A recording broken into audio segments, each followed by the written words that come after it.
The following program is sponsored by Mott Community College, FlintNarrative.org, and Soul Intentions Life Coaching, LLC. You're listening to Innovative Health Radio on SuperTalk 1570. The ladies' dish on everything from veterans, preventative and holistic medicine to innovative technologies, youth, and education. Listen in as local experts provide you with the education and resources to inform, entertain, and heal the community, one Sunday at a time. Good morning. Welcome to Innovative Health Radio. I'm your host, Kristen Willisonovich, here again for the third week in a row. My guest co-host, the beautiful Erin Coney. Hello. Hello. Thank you for having me again. What a great day, huh? Yes, exciting things. So exciting today. And so without further ado, because I don't want to waste time, I want to get right to the introduction. It's an honor and privilege. I've been waiting to meet this woman. I know. Right? You've already met her. Rusty's already met her. The whole world's already met her. Right. But for me, today's my day. Dr. Mona Hanna-Attisha. Hello. Hello. It is great to be with two beautiful people. Oh, thank you for having me. Thank you. Thank you. The privilege is all ours. So you are with two Flint girls, born and raised. When this water crisis first broke, you know, for us here at the show, one of the first images was the Erin Brockovich image with the fire hydrant and the brown water. And then next was Dr. Mona, right? And that's what we know her as. So I can't wait to kind of talk about what the journey's been like for the past 3 years. And we're here because we're really excited to talk about your book, What the Eyes Don't See, right? A story of crisis, resistance, and hope in an American city. Wow. How long did it take you to write this bad boy? It took me over 2.5 years. So Wow. I started writing this because I knew even back then that we would need a way to shine a spotlight back on Flint. That's right. That our story was a long-term story, that we needed long-term resources. Right. And I wanted to figure out a way to share that story at a bigger platform, but also give back. So part of the proceeds of this book go to our Flint Kids Fund. That's excellent. So that our kids have what they need for the next few years, if not decades. Right. And so I'm curious, could you expound a little bit about what those resources are that... Sure. So right when the beginning of the crisis, right when we realized that we had population-wide lead exposure, and this crisis is so much more about lead. It's a trauma. It's a trauma of betrayal and trust and anger and guilt and stress, and all those things can have poor health outcomes. Right. Also, the Legionnaire's disease and skin issues. So this is a huge crisis. But from the moment that we recognized that we had this crisis, my focus, especially as a pediatrician, was what are we going to do next? What are we going to do to limit the impact of this crisis? We could not take it away for our children. There was no magic pill. There's no antidote. But what could we do to limit that? And we leaned on science. So this Flint story is an incredible story where science was denied. Common sense science was dismissed and denied. Right. Ultimately, it was our science, our research that spoke truth to power. And we have, from that moment on, been using the incredible science of child development and resilience and brain development to put into place the interventions to limit the impact of this crisis. So what are those things?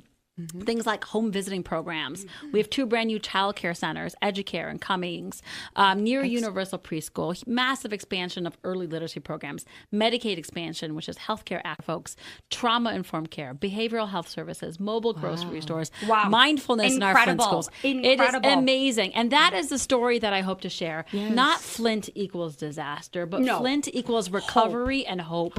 And that's what I want people to go away with is this incredible story. How as a city, we rolled up our sleeves, committed to the next generation of children. Well, and don't you think, and Rusty, I think you'll agree with this, and to speak on behalf of my Innovative Health team, what a beautiful voice to have as a brand ambassador for the city of Flint. Right. So you are out there, you are on the national platform, you are telling our story, which is devastating, right? But in the same breath, one thing when this first was exposed, one thing we said, yeah, it's terrible, but what an opportunity for hope. Absolutely. Right? And that's when That's how I first fell in love with the city. Yes. So I was here as a medical student like 20 years ago. And it's a city that's hard not to fall in love with. Yes. The people of Flint are amazing and they're beautiful Yes. and they are brave Yes. and they are resilient. Yes. And there's an incredible history of loyalty and pride and strength. And that is what I love about the city. And like I said, it is a city that has come together. Folks that didn't used to work together are working together, and they have rolled up their sleeves for children. And I'm privileged to have this voice. But the people of Flint and their voices, especially our children Yes, and our young that are- people, right. are amazing. And it is their voices that we need to continue to hear as well. So let's talk about that a little bit. So you are a practicing pediatrician out of Hurley, correct? And you've been here 20 years. Almost. Where were you at prior? Sure. So I came here as a medical student. So Michigan State University is the very first community-based medical school. Go Green. So I came here to do my training, my clinical training. That's where I fell in love with the city. That's where Yes. I fell in love with the discipline of pediatrics. So I was here as a med student, but then I went to Detroit for about 10 years. Okay. At the Children's Hospital of Michigan. I did more training. I was on faculty there. And then in 2011, I came back to Flint. I came back to Flint to be in charge of our training program for our pediatric residents, but also very much to merge the disciplines of pediatrics and public health. Very often they are siloed, but at that time, MSU was doing a deep dive into public health in Flint with a new building and new resources and new researchers. And I wanted to really train the next generation of docs who could embrace those concepts. So that's what brought me back here in 2011. Okay, let's talk about going back 3 years when you were looking at your patients that were coming into the office. Were there some like immediate, I mean, we look at the book, What the Eyes Don't See. Were there some telltale signs that you were seeing off the cuff? Yeah, so that is exactly gets at the title. So what the eyes don't see is the quite literal. We do not see lead in water. It's invisible, it's odorless, it's tasteless. And we also don't see what lead does. Lead is known as a silent pediatric epidemic. I love to quiz my medical students and residents like, how does a kid with lead poisoning present? And they'll be like, headache and stomach ache and school problems. And that's all wrong. It's asymptomatic. There are no symptoms. So I was very much telling my patients, drink up. The water is fine. Moms would come in concerned, should I be mixing my baby's formula with this water? And we were saying yes, because we were being told that everything was okay. fine. Because you do not see the symptoms of lead. But I had an eye-opening experience, and the book really goes through that, which exposed me to the fact that there was lead in the water. And when I heard that, when the possibility of lead in the water, that really kind of started my work to see if that was getting into the bodies of our children. And that's what we talk about too, is because that's where the trust issue comes into play, because they were told, residents were told for so long. 18 months. It's okay. 18 months. It's okay. And we are breaking out. We are not consuming this water. And one thing that we talk about too is now the aftermath is the guilt. Oh, I know. And that's what we see in clinic. And that's the trauma that we see, is the anxiety and the guilt. Like, I knew this water wasn't right, but everybody said it was right, and I gave it to my baby. Is my baby going to be okay? So that just that anxiety and that guilt can have poor health outcomes. So there's a lot being put in place to address those emotions. But yeah, I've often said I came, the medical community came late to this game, and late to the story. Right. And Pediatrics 101, the very first thing that we learn is moms are always right. They are always moms right. are always right. The story of the heroic moms in the city who are not only fighting for their kids, but fighting for the city's kids. And if it wasn't for their work, I wouldn't have been doing what I did. Right, so it was like a domino effect. The moms brought in the scientists who shared it with the journalists, who then, exposed it and then got me involved. It really gets me very emotional, because they probably came in time after time pleading their case with this voice, and the fact that they even went that extra step to bring the scientists in, and now we know, right? Yep. And it was your extra steps as well, bringing it to the forefront, that really, honestly, Dr. Mona, exposed it, because I do believe they would have been going on drinking this water. Yes. Truly. Yeah, it never should have gotten to the point where you needed evidence that there was more lead in children's blood. It should have stopped when that first mom raised her hand with a jug of brown water and said there was something wrong in my water. It's unfortunate that it took that long, but we're moving forward. Yeah, here we go. Absolutely, right? absolutely, yeah. absolutely. So we're moving forward, and who knew? Talking to you personally, who knew what this next 3 years where it would take you? Right. How amazing. I mean, it's been unfortunate, surreal. but unbelievable. Right. No, I feel this incredible privilege that I have been given this amazing microphone to not only advocate for Flint kids, but to advocate for all children. That's right. You know, this book is not about Flint. It is about the deeper crises that we are facing in this nation. Democracy issues. So, you know, Flint's story is rooted in the lack of democracy with emergency management, but that's happening everywhere with gerrymandering and voter disenfranchisement. It's about infrastructure issues. It's about water quality issues. It's about a disrespect for science, which is happening every day at the national level. So it is a story that is, is about the water crisis, but it is about so much more. And fundamentally, it's about, going back to the title, What the Eyes Don't See, it's about people and places and problems we choose not to see. And it is a rallying cry for all of us to open our eyes and each other's eyes, and to be activists and to be resistors and to make the communities that we live in, especially for our children, a better place. Better place. And I noticed too, I wanted to, and I don't know if you can talk about this, but I'd love to hear later. I know that the book will be turning into a movie. So I would love to, if you can tell us a little bit about that later, we would love to hear it. Breaking news. You probably already knew this. We're going to take a quick break and more with Dr. Mona, but What the Eyes Don't See. Dr. Mona Hanna-Attisha, we're going to talk about your book tour. We'll talk more about not the crisis, but the progress and the hope and what we're doing now to combat what these kids have been exposed to and how we're moving the needle, and how Flint, exactly what you said, now opened up the doors for the infrastructure around the globe about our water and our intake. We are leading the way. We are leading the way. We are leading the way. And then we can talk to Dr. Mona, Aaron, you and I, about who should play Dr. Mona in the movie. Right? Myself, totally myself. I'm too busy. You know what? I see, just going by looks alone, Sarah Silverman in her first really straight role. Oh, I can kind of see it. Very well. We're going to put together a laundry list. I think there'll be a couple supermodels in there as well, because she's absolutely stunning. Are there any that are under 5 feet tall? We got you. You're welcome, Dr. Mona. That's why you're here today. So please, listeners, don't go anywhere. More with my beautiful co-host, Dr. Mona, soon to be Dr. Aaron Coney, and more with Dr. Mona. You are listening to Innovative Health Radio right here in our Flint studio, Genesee County, SuperTalk 1570. We'll be right back.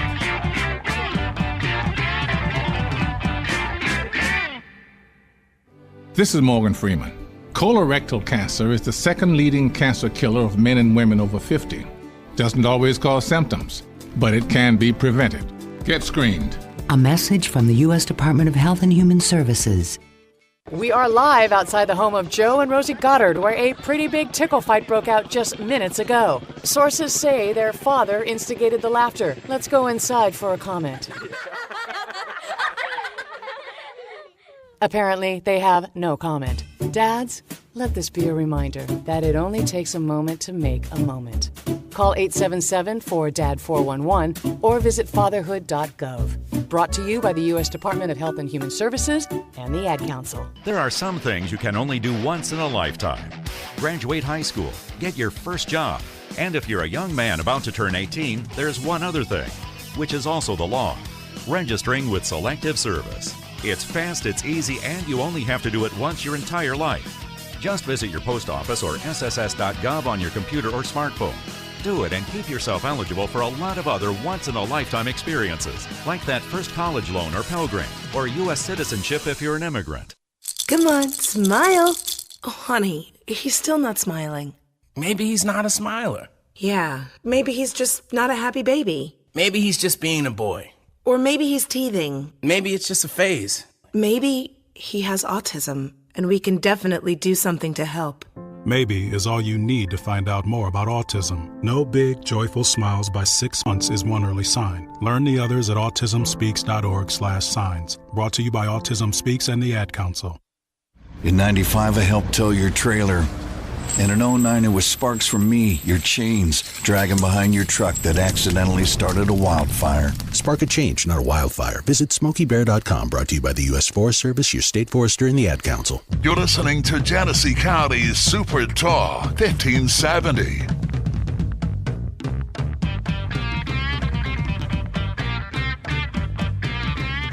Welcome back to Innovative Health Radio, SuperTalk 1570. I'm your host, Kristen Wolosinovich, here with my guest co-host, Erin Coney, and the beautiful, amazing Dr. Mona in the house. Thank you. Well, thank you. Thank you. So when we last went to break, we were just talking about your book, What the Eyes Don't See. Flint is a public health disaster, but it was Dr. Mona, this caring, tough pediatrician turned detective, who cracked the case. And that's from Rachel Maddow. Wow, that's pretty impressive. She's amazing. Yes. Definitely.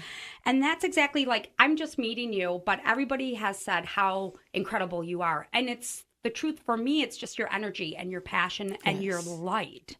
So it's my privilege. So I am blessed and privileged to be here to do this work, and it's about a village. So much of the story is about a team that came together. Yes. And so often when we are fighting fights, we think we are alone, and we are never alone. There are so many folks who care about the same things as us. So this story is about a ragtag team together, that came together, moms and journalists and activists and pastors and water folks and pediatricians and other folks who fought together. And this is a lesson that we all need to learn. That's right. Is the beauty of team, to get out of our bubbles. Yes. We live in these professional bubbles sometimes, to get out of those bubbles and to work with people that we don't even, that are nothing like us, to create change. Wow. And you go ahead, Rusty. I'm sorry. We kind of teased earlier in the show that the book's becoming a movie. How are they going to do that? Because this isn't necessarily, here's Melissa Mays doing blah, blah, blah, I'm assuming. So how are they going to turn your book into a movie? Is it going to be kind of a documentary, or will it really turn into a narrative type? Yeah. So here's a mom. She's got 4 kids. Yeah. So the book is really weird. So the book is a kind of a fast-paced retelling of what happened with the water crisis, but it's also very much a memoir. So it's about, me and my role, but to understand that, you have to understand who I came from and why I do what I did. Love that. So a big part of this book is me, and it's an immigrant story. I came to this country when I was 4. I wouldn't be here if Trump's first ban was in place. It's about kind of my family history and public health history and science, but in a really kind of fast, dramatic way. So Oprah put this book on her summer reading list, and she's like, it's a Grisham-like, a page turner. So the movie will probably be a mix of all that stuff. It would have been easy for me to write just a Flint story, and those have been written, and I hope for thousands more of those to be written. But this book is strange because it weaves so many other stories within the story. So the movie has been so the book has been optioned for a movie even before it was written, which I thought was just mind-boggling. Like, how can you option this to become a movie if the book's not done yet? Right. But the screenwriter is Palestinian American. She also very much wanted to share a strong, positive Arab American woman story. And let's talk about timing. Exactly fortuitous in timing and telling your story, because in a world where we are so dichotomized politically and professionally and personally, what a beautiful story of Dr. Mona. Kristen, you are right. I mean, the timing is impeccable. There are kids at the border who are trying to come to this country for freedom and opportunity. And I literally was that kid. I mean, we came to this country when I was 4, fleeing the dictatorship of Saddam Hussein, literally fleeing tyranny and fascism and oppression. And we came to this country for opportunity and freedom and democracy and the American dream. And that was realized for me. And because of that, I grew up competent and confident, proud of my diversity, but also committed to serve communities, to serve any community that has any sort of injustice. And you have to wonder what we are missing out on as a nation right now. That's right. And safe, right? And safe. Yeah, that's absolutely. right. Wow, pretty powerful. Yes. Okay, so let's talk a little bit about the book tour, because when you first got, and listen, Erin and I are givers, Dr. Mona, so we will travel with you. We'll be there at the movie premiere. Right? I will be there for you. We'll introduce you. Oprah, whatever you need. Me and Erin, we got Thank you so You're much. welcome. Y'all will have to do without me because there will be people there. And Rusty hates people, but, 2 Flint girls, we got your back. Yes. Awesome. Call us if you need. So we talk about the book, 2.5 years it took. And now you've been traveling the country. And it's funny because, Rusty, when she walked in, Erin said, Dr. Mona, how's it been? She said, I'm excited to get back to work. I don't know how these people do it, but it's a whirlwind. Just give me a sick kid somewhere.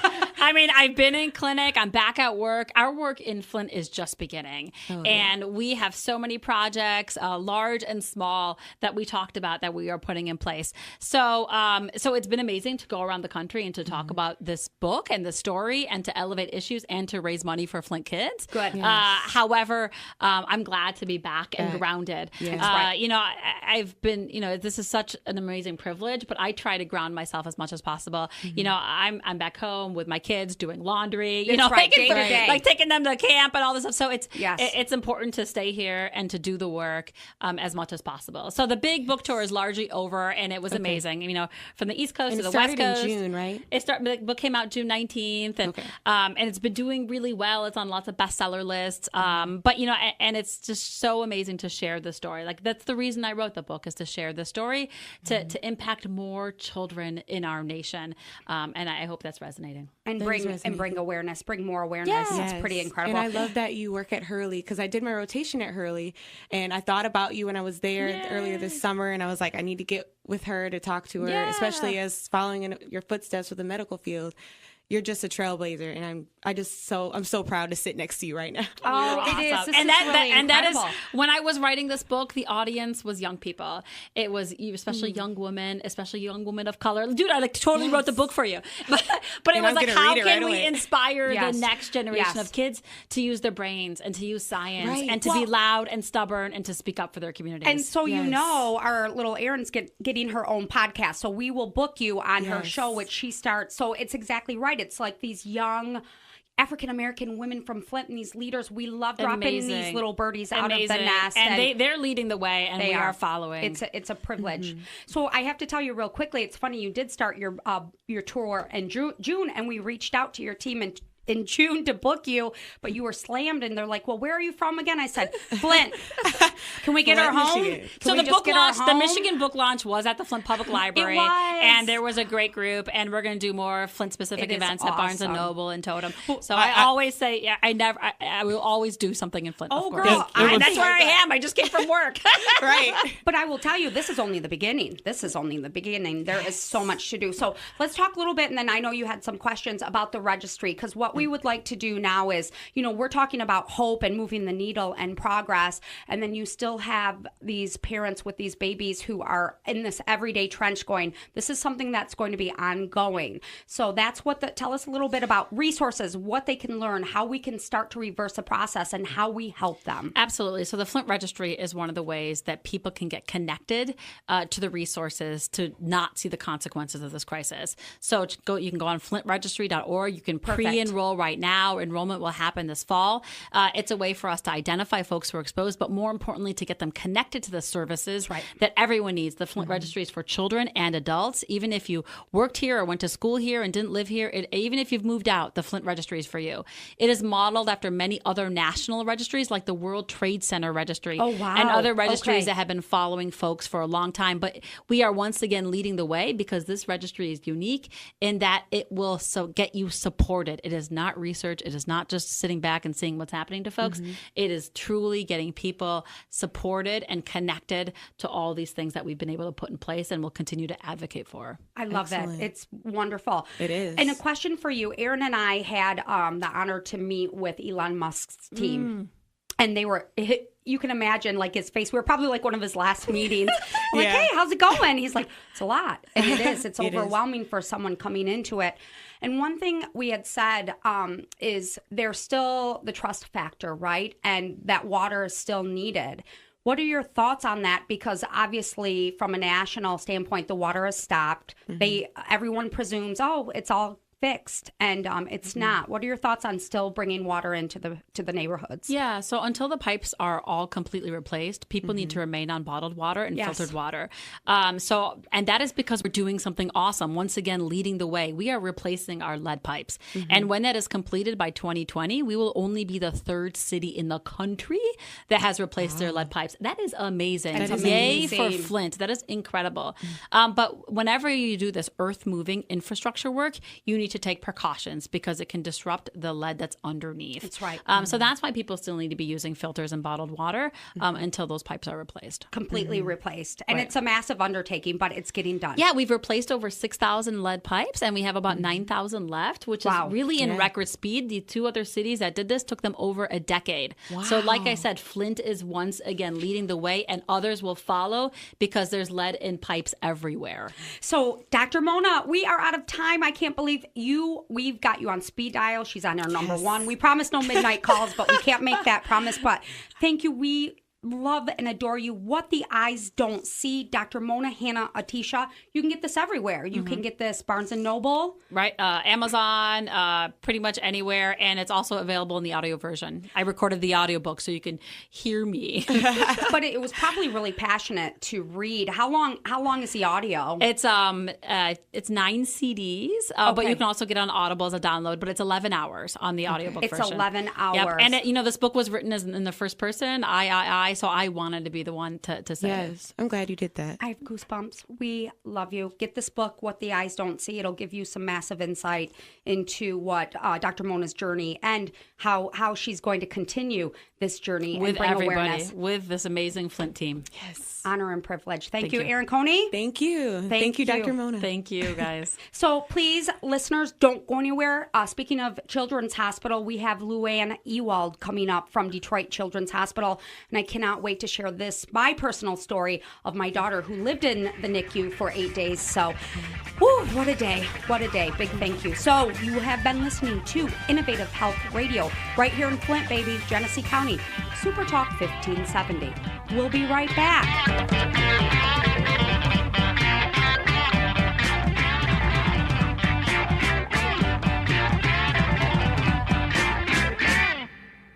One in 6 seniors faces the threat of hunger, and millions more live in isolation. Drop off a hot meal and say a quick hello. Volunteer for Meals on Wheels by donating your lunch break at americaletsdolunch.org. This message brought to you by Meals on Wheels America and the Ad Council. I'm a veteran. My victory was admitting I had PTSD and getting help. As America's veterans face challenges, DAV is there. I no longer see it as a weakness, but as a sign of strength. I call it post-traumatic growth. DAV provides a lifetime of support, helping veterans of every generation get the benefits they've earned. I am a veteran. I lost both legs in Vietnam.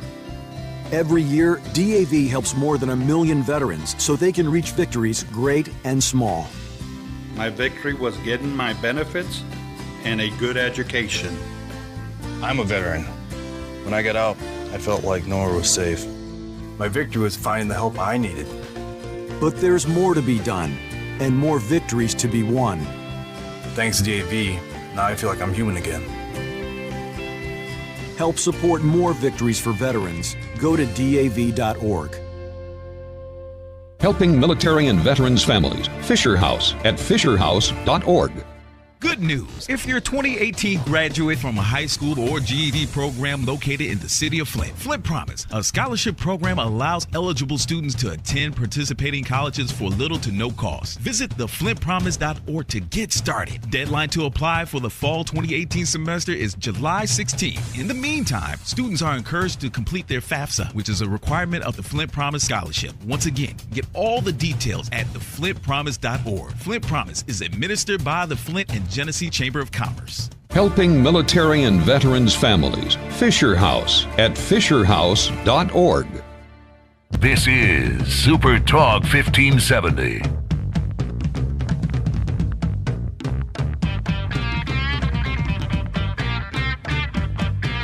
Welcome back to Innovative Health Radio. Joining me in the studio is the beautiful Lisa Metropolis. Hi. How are you? I'm wonderful. So Excited. You were in the other room. You heard that Dr. Mona interview. Yes, it was unbelievable, and we have a connection here today. I know, right? Like, that's what it's about. It's about BA women coming in and changing the world. Empowered women. I'm so excited. And I'm really excited to, without further ado, it's an honor and privilege to have Luann Ewald in from Detroit Children's Hospital. Let me tell you who she is, CEO. No big deal. Mic drop. Chief Executive Officer, Detroit Children's Hospital. In Detroit, small market, not a lot of people. Not a lot of kids. No, Right. not a lot of kids. Not a lot happens. What town is this now? Yeah. Have you heard of it? Detroit. Detroit. Yes. Never. The D. Yeah. The D. Yeah. Welcome to Flint, baby. Thank you for coming up here. We really, really appreciate you taking the time. Thank you. I'm so happy to be in Flint. I have family that lives in Flint, so this is awesome. This is like home. And, Absolutely. And what do you think of Dr. Mona? She has a massive connection to Detroit children. She has a massive connection. She was trained at Children's Hospital of Michigan. We love her. We knew she was going to be a shining star. She never accepted status quo. Yes. So here we are today with her and being thank you, our- right? Thank you that she never accepted it, because she has changed the landscape for Flint and our path. Absolutely. Moving we forward. are so proud of her. We every time we see her in the media or on Facebook or on social media, we're like, that's ours. That's one of ours. We're so proud of her. And she did what we do every day, and we advocate on behalf of children. Right. And so she just took it to like the nth degree. So we just love her. She sure did. And, one thing that she had said during the interview was she's just kind of sick and tired of scientific data just not having any value anymore and being pushed to the side. And she wasn't going to take it. It's empirical scientific data, and she couldn't take it anymore. Right. So thank you, right? Because we're in a world, and I never get political with my dear, sweet political Lisa Metropolis, right? But yes, we're so dichotomized in this country right now. And and we're in media. So it's like whether it's the fake news or whether it's the journalism or the scientific data or our environment, everything is just getting so pushed to the wayside and losing its value. So for her to really take a step and not back down, it's pretty powerful. She's bringing the facts back. Yeah. Thank you. It is, and it's just wonderful, and we're so proud of her because this opportunity for her, came up at Hurley Hospital, and so I know it was a hard decision for her to leave, the Detroit area, and she did it. And sometimes we don't know why, but things happen for a reason. So That's right. we are so thankful. As much as we didn't want to lose her, right? We are so thankful that she took that position at Hurley. Right, that divinity bringing her to Hurley, and she's been there since 2011. Yes. And I'm sorry. Thank you for coming to Hurley. We love Hurley, brings in such talent, and so does Detroit. Yes. It we partner with Hurley all the time, so they're one of our partners. So we're very supportive of them and their programs. And just like we always say, Detroit and Flint are they're brothers, they're sisters, brother and sister. Yes. Yes. And so when MSU or any of these med students are here, you kind of see that flow between the DMC and up here with our hospital system, all three of them. Absolutely. So I love how they work in conjunction. We do every day. Solid. Every day. So I know you have some family connection up here. I do. Being up in Flint. And actually, that's how I first met you. It is. And I tell the story. We had a meeting and we were talking more business, but I cried. I cried in the meeting. Do you remember? Do you remember me crying? You know why? Because my child spent 8 days in the NICU at Children's. Yes. Wow. And has had 8 major surgeries at Children's. And that has been our home away from home. Yes. Away from home for a long time. So when I go in there, it just overwhelms me with massive emotion. Sure. Because you guys saved my baby. Right. Well, and that's, I am so privileged and honored to run such a wonderful organization. And I tell people all the time when I'm speaking, no one wants to be in a children's hospital. It is the last place on earth anyone wants to be. But I'm so thankful that we exist. Our physicians and our nurses are like none other. They literally care for these children as if they were their own. And I get to see that every day. So there's no greater job on earth than me seeing these babies come in and these families come in at their most vulnerable time in life. Probably they're one of the largest vulnerable times in their lives. They're in complete family crisis. And I see the miracles that these doctors and nurses do every You're going to day. make me cry again. That's incredible. It's amazing. And I just hear, and I get to run around the community, and everyone I talk to has a connection to Children's. Wow. Their grandchild or their neighbor or their child's hockey friend. And I think, too, it's one thing, too, to see them come in. What a privilege to see them leave with hundreds of balloons. Gosh, absolutely. Parents, grandparents, aunts, It's the uncles. best. Like, it's the best. Everyone leaves. And I'm not going to lie. I love that exit sign going out of that parking Absolutely. structure. That's When right. I leave, goodbye. It's one of the best things to ever see. Yeah. But my endorphins and my serotonin levels were so high because I was gone, but they were in the best care. Best. And it's so like I'll see on social media, if someone's going through, they'll say, if they're like looking for recommendations, Mott Children, should we go to Ann Arbor, Detroit? Right. I always go Caps, Detroit Children's. Yes. You have to go. They saved Meg's life. And then I'll show a picture of her in her homecoming court dress. And say, see what they did? See what they've done? That's the best. Girl. When we try to keep track of our graduates, and we just love when they send us pictures from, they're now on the Grand Valley football team. Or, so we're like, we helped get you there. It's just such a rewarding experience at that place. And I love talking about this personal side, and we've got you for a couple of segments because we know you've got some initiatives and you've got new locations and you've got a lot to talk about. And one thing, too, is I like to bring up, too, you have the best of the best minds within Detroit Children's Hospital. Not only do you have the best physicians and nurses and staff, the administration, too, is out of this world. I mean, truly, because the kindness and the humanity and what you do for the community itself is incredible.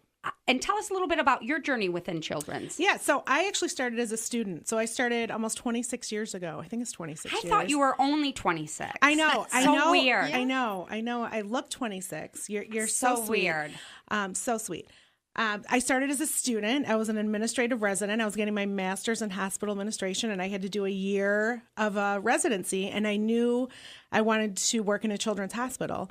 And I landed at Children's Hospital Michigan. I grew up in Farmington Hills, and I did not know that Children's Hospital Michigan existed. So I was interviewing in Chicago and Boston and Cincinnati, and I did not know this jewel existed.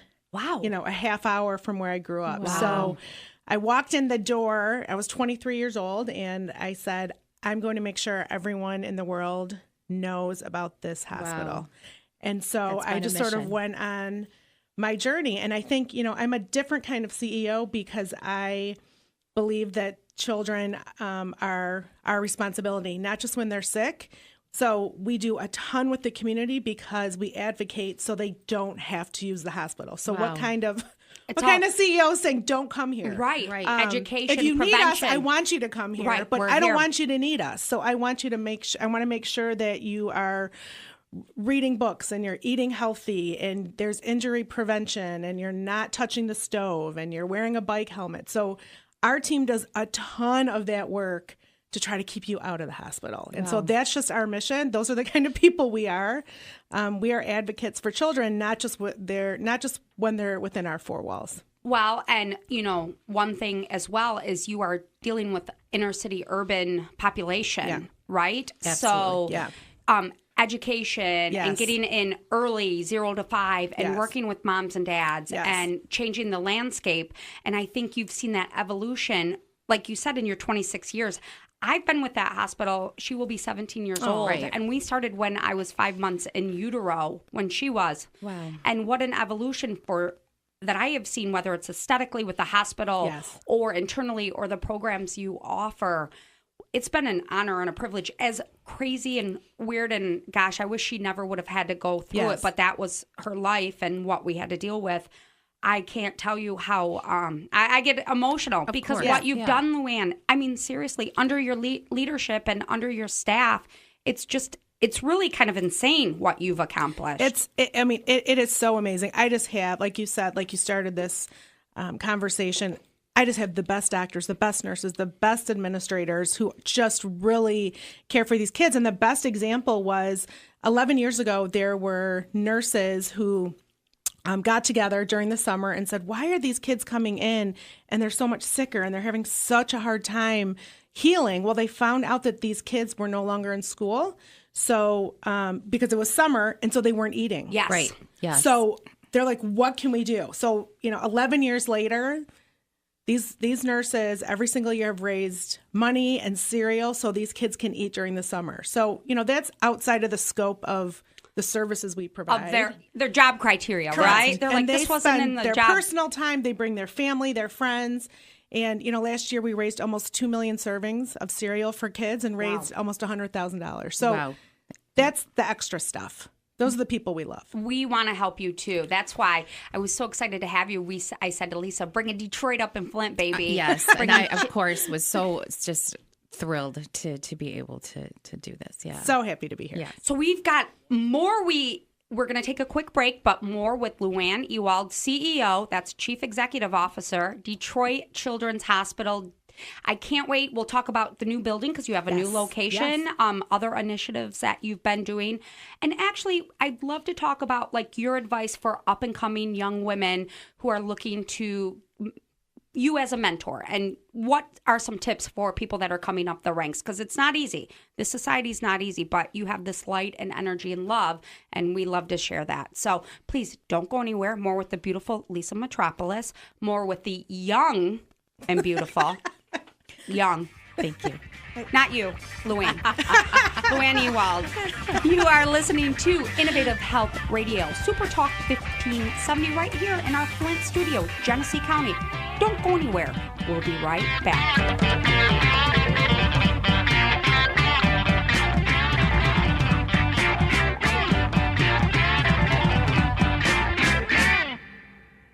Excuse me. I know you have a 9 o'clock, so I'll keep this short. I'm the business suit in the back of your closet. You wore me nearly every day before your office went, quote, casual. I used to be the CEO of your closet. Now I'm just that one intern no one ever talks to. I always thought you'd circle back with me, get granular, keep me in the pipeline. But nada. Nothing. Don't you remember the McKittrick presentation? You spilled coffee on me and I still looked amazing during the breakout talkback Q&A. So, I think it's time for me to move on. I've got a great resume and I absolutely crush it in interviews, okay? Let's make this a clean break. Shift the paradigm. The only thing I ask is that you think outside the box here and do this. Take me to Goodwill, where I can really make a difference. Your donations to Goodwill create new jobs, training programs, and education assistance for people in your community. To find your nearest donation center, go to goodwill.org. Donate stuff. Create jobs. A message from Goodwill and the Ad Council. I want to thank my mommy for loving me so much, for taking me to the doctor when I broke my foot, for leaving me alone when I wanted to be alone. And now, as a grown-up, I'm thankful for being able to take care of you, my dear mom, for taking you to your therapies, for understanding that sometimes you simply want to be alone. Roles change without us noticing. That's why AARP gives you the information to provide even better care for your loved one. Visit aarp.org/caregiving. Brought to you by AARP and the Ad Council. Over the past 50 years, SCORE mentors have helped more than 10 million small business owners succeed for free. Starting business can be incredibly confusing. SCORE really helped me steer the course. Whatever the business, there's a SCORE mentor who can help you reach your goals. SCORE mentors are serious business experts. Are you starting or growing a business? Be one of the next 10 million small businesses helped for free by SCORE. Get your free business mentor at score.org. You're listening to Super Talk 1570. Welcome back to Innovative Health Radio, Super Talk 1570. So if you're just joining us, listeners, we have the beautiful Luann Ewald, CEO of Detroit Children's Hospital, and my beautiful co-host, Lisa Metropolis. And we were just kind of getting giddy on air and off air, just because we were talking about the passion that we all have for Detroit Children's Hospital, especially Luann, who's been there 26 years. She said, and to kind of watch you evolve, climbing up the ranks and sitting next to you. And Lisa, I think you're kind of getting the vibe. Oh, absolutely. It's no doubt in my mind that why you are CEO of this hospital. There's just no question of what your focus and your love and your sincerity to help this community. Your perspective is different. It is immediately speaking to your perspective is different. What you bring as a CEO, and we've all been around leaders, and you have to lead. It's leaders lead. They don't manage, you bring this incredible perspective. And I'm going to let her talk, but it's the same vibe as Dr. Mona. I feel it, right? Yes. How lucky are we? Yes. I mean, really. So let's talk a little bit because you've got actually new locations. You broke ground a couple years ago on one hospital, but you've got another one coming up. So tell us. Yeah, we do. We, February 1st of 2016, we opened Children's Hospital Michigan Troy, which, awesome. Anyone who, is driving on I-75 or up and down Big Beaver, it's very hard to miss. Yeah. But the beautiful story around that building is Prior to me being CEO, I was vice president of business development. So I opened up all of our locations throughout the community. And, I worked with the architects. I don't have an engineering background. It's beautiful. Yeah, it's beautiful, not because of me. No, but what I designed, what had like slate and like steel and stone. We would have, the three of us would have loved it because it sort of looked like a spa. I'm like, that's perfect. And then we showed it to little kids, and this little boy who had over 100 surgeries at Children's Hospital, so he's one of our frequent flyers. He looked at it and he said, I would be really scared to go in there. Wow. And so I was shattered. So we started to ask him. We said, tell us what you would want it to look like. And he said, well, can't you do, like, is there something like where you can make it look like Legos so I would feel comfortable walking in? So we looked at the architects.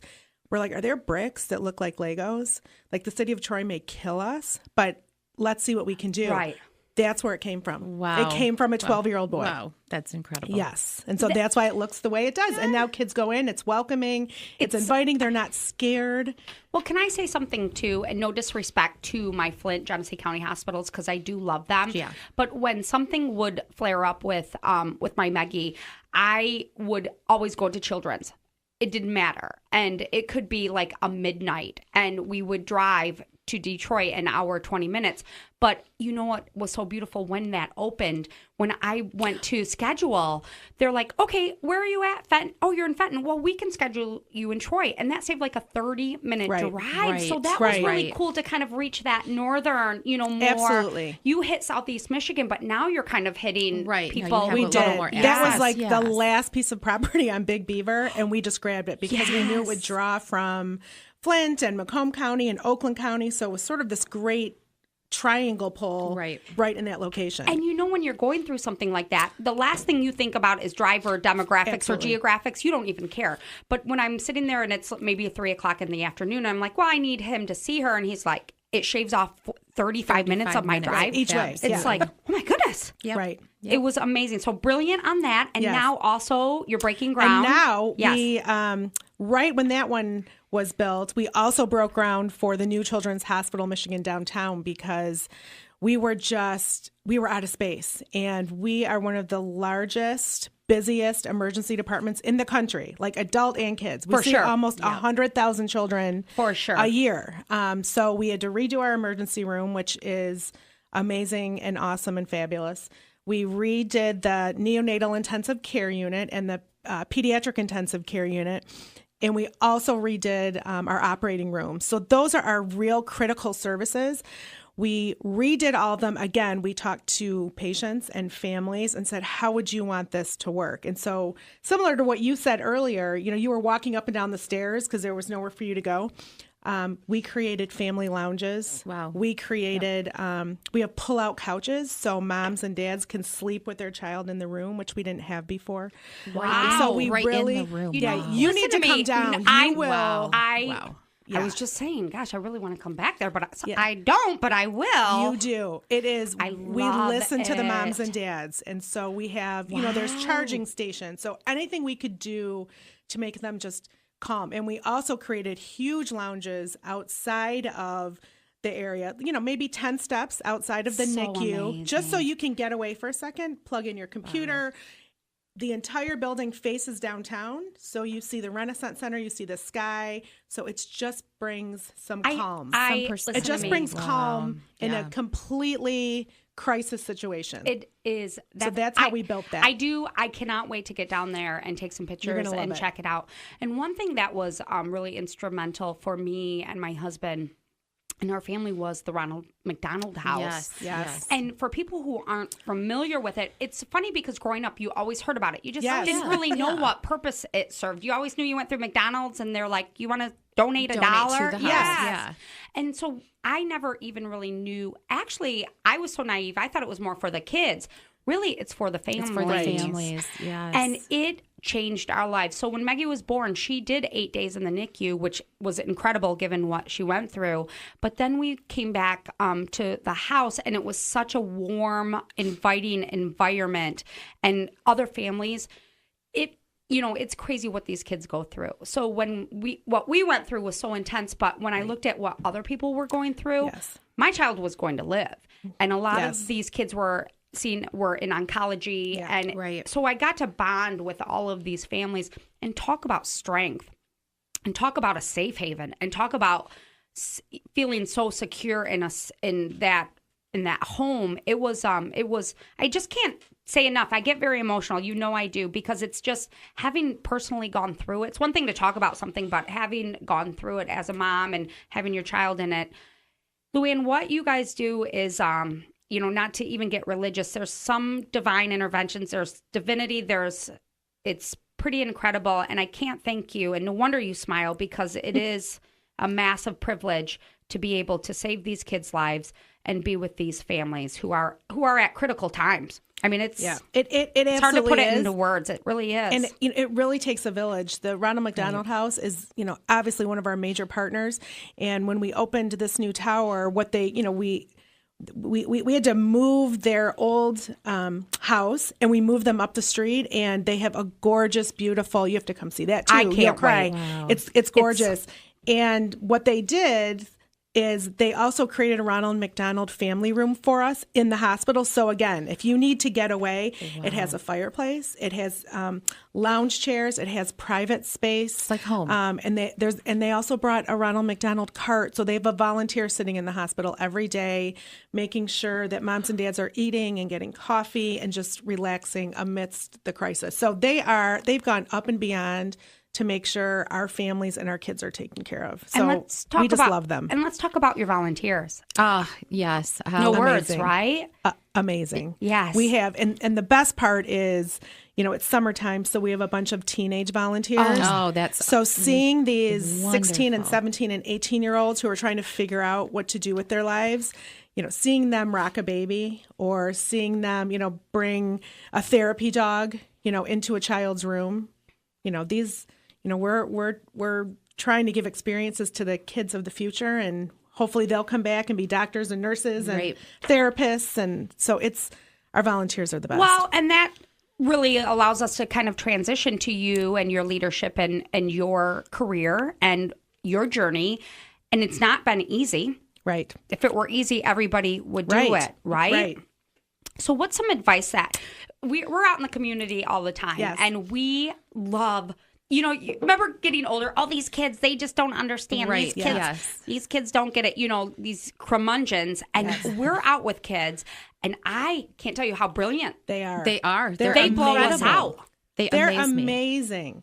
They, I talk to, one passion of mine is mentoring female leaders. So I talk to high school girls, I talk to grade school girls, I talk to college girls, and they always ask how did you get there? Right. And the best thing I can say is I never had in my head, I'm going to be the CEO. Right. I just always put myself in situations where I loved my job, and I loved the people I worked with, and I never said no. So there's a lot of people that will say, that's not my job, I'm not going to help you. Oh, yes. I never said that. So I got the reputation for, we can go to her and she'll get it done, and she'll get it done quickly, and she'll do it with a smile. Check that box, right. So that's how I moved up throughout the company, because I got more and more responsibility, because I was kind to people and did what I said I was going to do. These are not hard concepts. Right. And can I just say, as Luann checked the box and got things done, you saw Children's Hospital evolve and grow and get more money and expand and do more things. And get more awareness. What you did in your development when you were director of development, you were able to expand the awareness of it. Listen to me. That is the show. No. We could sit with you for hours. Yeah. Will you come back on? Absolutely. We have only skimmed the surface so much with Luann Ewald, because we need to also talk about the evolution of Detroit. Holy cow! Oh my gosh! What it's amazing a comeback! Amazing. That's Flinttown, baby, too. So yes, it is. We are so excited for this growth and this progress. And thank you for leading us. And on a personal level, thank you, Children's Hospital, for what you've done for my Meg. So, okay, that is it. Thank you for making me cry, Rusty. You have been listening to Innovative Health Radio right here in SuperTalk 1570 Flint Studio. Please make it a great day. The preceding program is sponsored by Mott Community College, FlintNarrative.org, and Solar Intentions Life Coaching, LLC.